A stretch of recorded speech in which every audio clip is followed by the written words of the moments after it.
Halo semua, perkenalkan nama saya Jericho Arfil Cahaya. Perkenalkan, nama aku Eugenia Ngarista atau bisa dipanggil Jenny. Perkenalkan, nama saya Beriana Nur Indah Kusumhati atau biasa dipanggil Berlin. Kami dari kelompok 5 akan menjelaskan seputar security on social network sites. Selamat menyaksikan. Kali ini aku akan menjelaskan tentang situs jejaring sosial. Situs jejaring sosial yaitu website yang ada di internet yang memungkinkan penggunanya dari berbagai kota maupun negara bisa saling terhubung, berinteraksi melalui chat, berbagi informasi, berbagi foto, maupun berbagi video. Situs ini dapat memperkenalkan kita sebagai penggunanya terhadap teman baru berdasarkan minat yang sama melalui online. Situs jejaring sosial memungkinkan kita sebagai penggunanya untuk dapat membuat profil kita sendiri di situs online tersebut. Gunanya di sini yaitu untuk menghubungkan kita dengan teman, kenalan teman, atau orang yang mungkin kita kenal, dan lainnya seperti orang yang mungkin sudah lama tidak berinteraksi dengan kita. Di situs ini kita juga dapat membuat list siapa saja atau memilih siapa saja yang bisa berinteraksi dengan kita untuk saling bertukar informasi. Selain itu, situs ini juga memungkinkan kita untuk bisa memanage kontak kita atau malah bisa menambah kenalan baru kita lainnya. Contoh jejaring sosial sendiri yaitu seperti LinkedIn, tapi LinkedIn biasanya menargetkan pada bidang profesional seperti pekerjaan. Beda halnya dengan Facebook, Instagram, Bebo, dan lainnya yang berisi komunitas yang memiliki interest yang sama.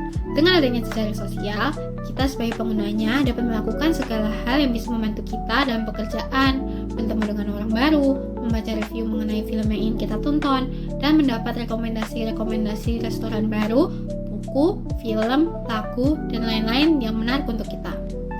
Nah, sebelum membahas lebih jauh mengenai social networking sites ini, aku bakal ajak kalian untuk bahas tentang profil yang udah sempat aku senggol sebelumnya. Nah, sebenarnya apa sih profil itu?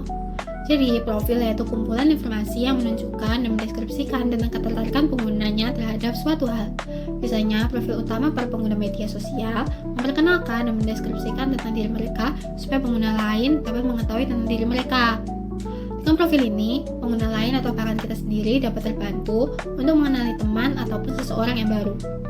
Pengguna biasanya mengisikan profil dengan beberapa isi seperti nama, alamat email, alamat, nomor telepon, foto, video dari pengguna, personal interest, komunitasnya, dan lain sebagainya yang dapat diisikan ke dalamnya. Dalam profil sendiri, biasanya pengguna akan menuliskan tanggal lahir, info detail mengenai pendidikannya, keluarganya, pekerjaan, lokasi mereka tinggal sekarang, dan lainnya di jejaring sosial mereka. Namun, hal ini sebenarnya akan menarik perhatian dari para pelaku kejahatan untuk mengambil informasi dari pengguna tersebut. Nah, informasi tersebut digunakan mereka untuk keuntungan mereka sendiri. Selain itu, mereka juga akan membuat akun palsu yang digunakannya untuk mengelabui dan memanfaatkan pengguna untuk memberikan informasi penting yang lainnya untuk mereka. Oleh karena itu, penting untuk kita mengerti tentang berbagai ancaman apa saja yang ada dalam jejaring sosial. Lalu apa aja sih ancaman-ancaman yang ada dalam jejaring sosial? Berikut akan dijelaskan oleh teman saya mengenai ancaman-ancaman yang ada dalam jejaring sosial. Social network sites memang memiliki beberapa dampak positif bagi kita.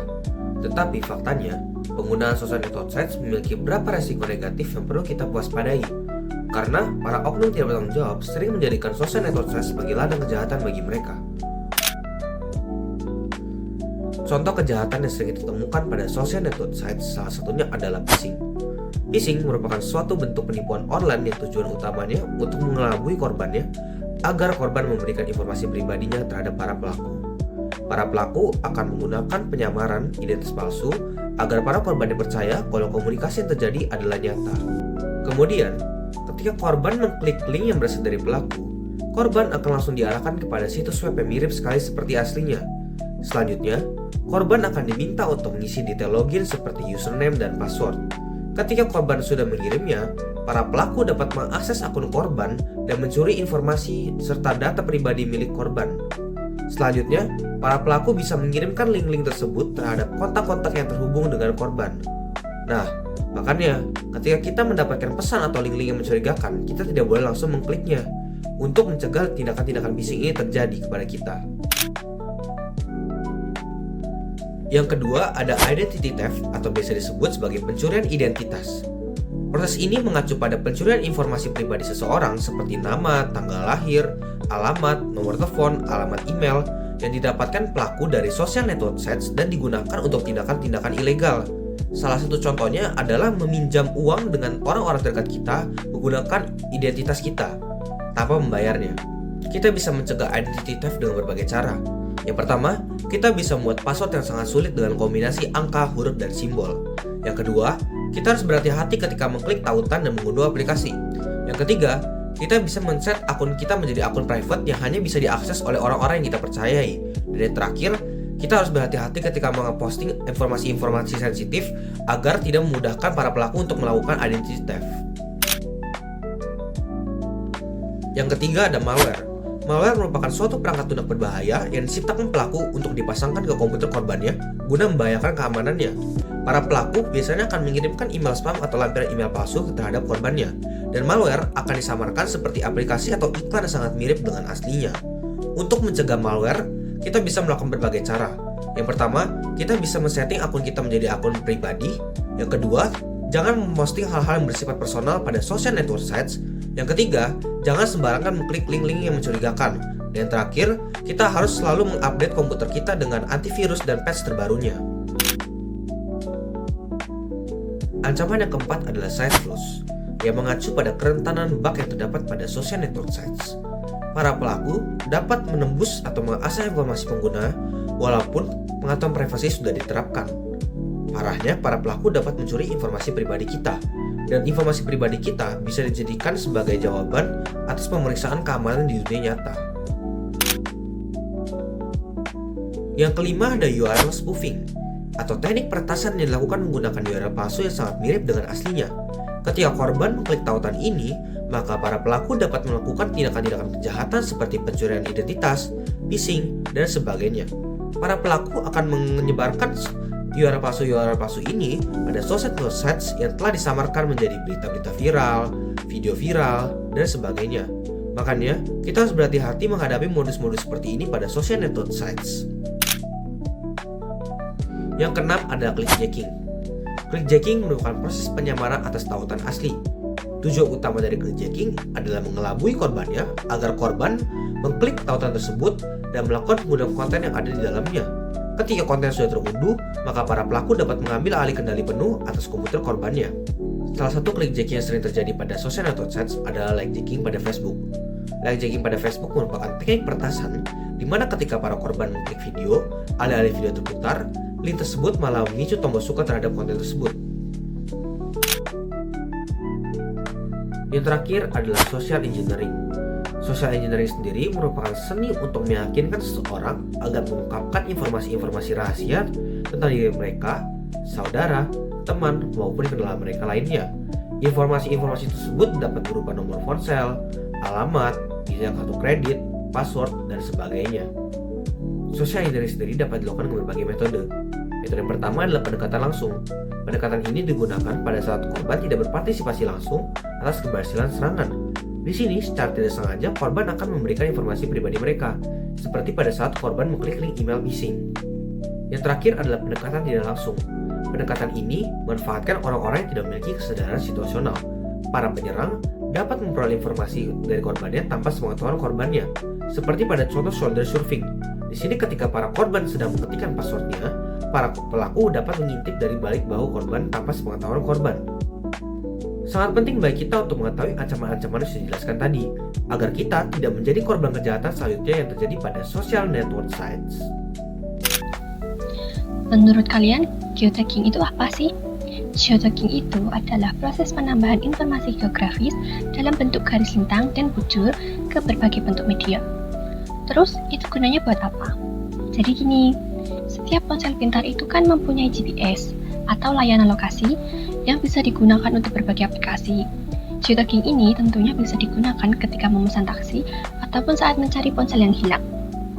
GPS ini juga digunakan di kamera ponsel dan di media sosial, seperti saat menambahkan lokasi di postingan kita.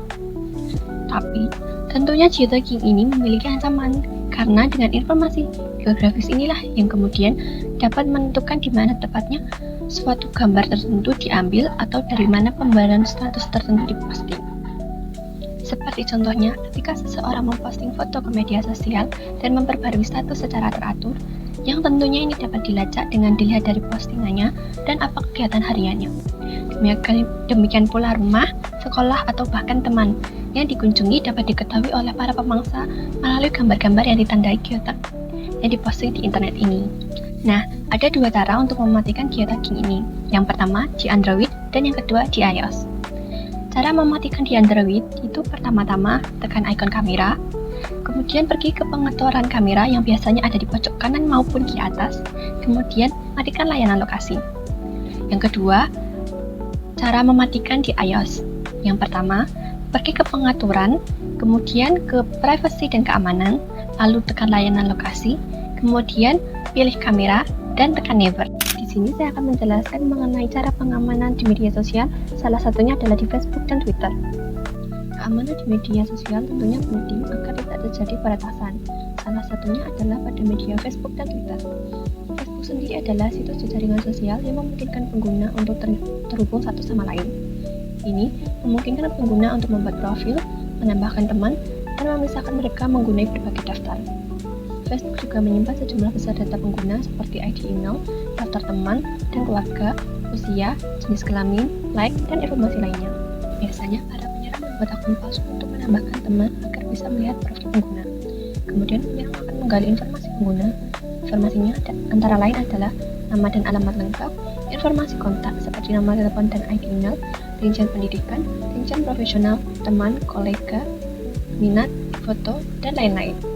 Para penyerang kemudian menggunakan informasi tadi untuk menyamar menjadi pengguna atau orang-orang sekitar pengguna, seperti keluarga atau teman.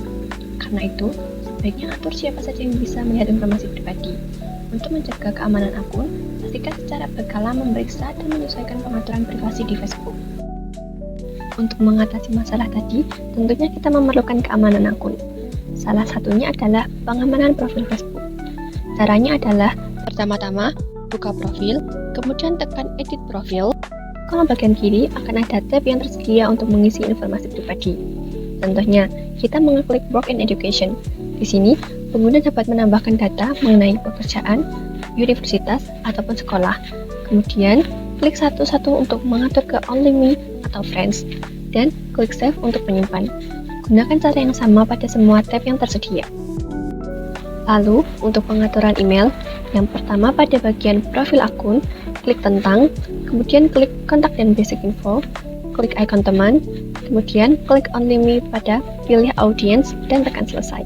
Di Facebook, kita juga bisa mengaktifkan peringatan login yang mengirimkan email ke pengguna ketika pengguna masuk ke akun menggunakan perangkat baru atau dari lokasi baru.